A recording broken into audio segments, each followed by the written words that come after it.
Ici, nous sommes à Néflié, dans la communauté de la maison provinciale. Et comme membres, nous avons le supérieur provincial, il y a moi, le père Albert, le père François, et nous avons le père Joseph, le vice-économe de la province, et le père Alfred, puis il y a un stagiaire. Je pense que c'est une communauté de 7 membres jusque-là. Et notre vie dans la communauté, nous l'organisons quotidiennement. Nous commençons par une prière communautaire et une messe qui commence à 6h15 par les laudes et suivi de la messe. Puis après, comme chacun est pris d'une manière ou d'une autre, après c'est tout le monde qui va les occupations qu'il a le matin. Et puis après, on se retrouve pendant des moments communautaires comme repas midi, matin, midi et soir. Et normalement, c'est comme ça que la journée se déroule. Vivant dans la communauté, nous pouvons dire que cette maison est considérée comme une maison d'accueil. Étant maison provinciale, elle est considérée comme une maison d'accueil, dans le sens que tous les confrères qui sont de passage, ils passent et vivent par ici. C'est ce qui fait parfois que dans la maison, il y a toujours un nombre considérable de confrères qui sont sur place. Et comment nous vivons notre vie, concilier cette vie de la vie communautaire et la vie de l'administration provinciale. C'est vrai que le provincial lui-même est membre de cette communauté. Il y a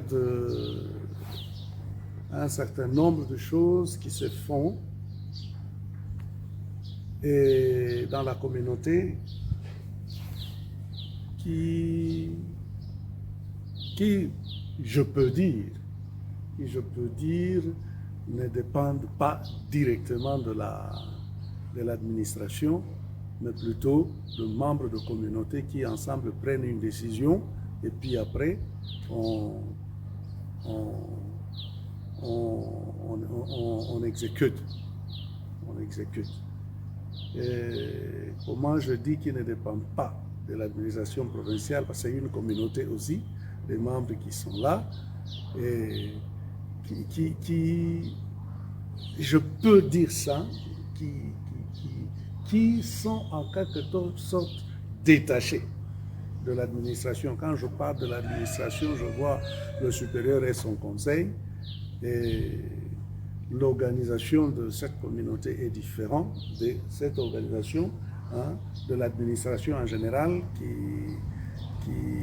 mais bon, qu'à cela ne tienne, nous sommes là en train de vivre le coutumier de ce que nos chapitres, nos conseils proposent et ce que nous sommes en train de suivre et nous le faisons d'une manière ou d'une autre, essayant d'animer les confrères pour qu'on marche dans la ligne de ce que nos chapitres et notre conseil proposent. Et je pense que nous passons de moments qui sont très, très intéressants, de moments intenses de notre vie, qui font que chacun se retrouve épanoui et chacun se retrouve aimé et inséré dans la communauté. Parce que les membres qui sont ici sur place, je pense que chacun a quelque chose à faire et chacun se retrouve dans cet esprit de la congrégation, disons, dans la ligne de la route que la congrégation propose à toutes ces communautés, la province propose à toutes ces communautés. Je pense que nous le vivons comme ça. C'est ce que je peux dire au moins en bref.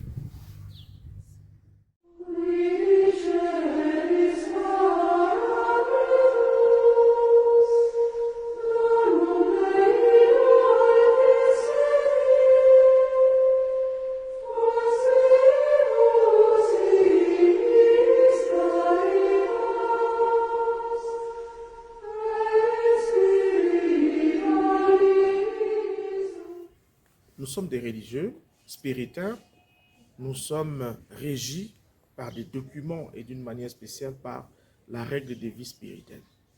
Et la règle de vie spirituelle définit les règles, les fonctionnements de nos communautés pour une vie communauté harmonieuse et bonne. Et dans cette structuration de nos communautés, il y a chaque communauté un supérieur des communautés et un économe et puis des membres. Et la maison provinciale ne déroge pas à cette règle. La maison provinciale aussi, comme communauté, a un supérieur de communauté qui s'appelle le Père Richard d'ailleurs. Donc, même moi, provincial, comme étant supérieur de toute la province, je suis membre de cette communauté et le Père Richard est supérieur de cette communauté. Et il n'y a pas chevauchement, même si en réalité, quelquefois, le supérieur de communauté doit se référer au provincial parce que la maison, elle est d'abord maison provinciale, mais le supérieur de communauté assume sa charge comme supérieur de communauté. C'est lui qui convoque les réunions des communautés et qui nous donne les charges à la communauté, qui établit les horaires des messes et voilà, qui fait son travail comme supérieur de communauté. Et le provincial n'est ni économe ni supérieur, il n'est que membre de la communauté, même s'il rappelle certaines choses. Et dans notre province, nous avons aussi un document qu'on appelle les coutumiers de la province. Et les coutumiers de la province venant enrichir la règle de vie et notre mode de vie au niveau de la province. Donc, ces coutumiers aussi sont définis certains éléments de la charge d'un supérieur des communautés, des membres des communautés, notamment les prières communautaires, les anniversaires dans la communauté, les sorties, l'entraide entre les membres de communauté et tout ça. Et c'est les supérieurs de communauté en fonction de ces coutumiers de la province qui dirigent la communauté provinciale.